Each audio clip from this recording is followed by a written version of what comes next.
Assalomu alaykum akalar. Ishlarimizni tugatib oldik.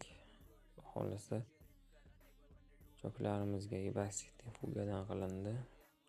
Bir cho'larimiz 45 gradusli chiroyli holatda bitirib berildi. Dushovoy kabinamiz 90 ga 120. Burchaklarimiz silikon germetikasi bilan chiroyli holatda bitirib berildi.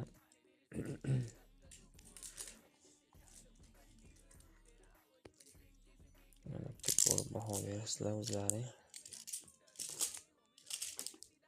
Romamiz yetib keldi, qo'yildi.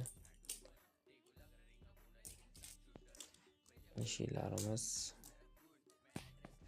hammasi 45 gradusda chiroyli holatda bitirildi.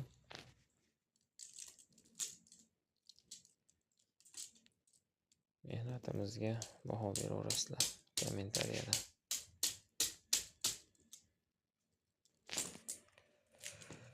Kimga shunaqa xizmatlar kerak bo'lsa, aloqaga chiqaverasizlar. Chiroyli holatda bitirib beramiz. Sog' bo'linglar, bizni kuzatishda davom etinglar.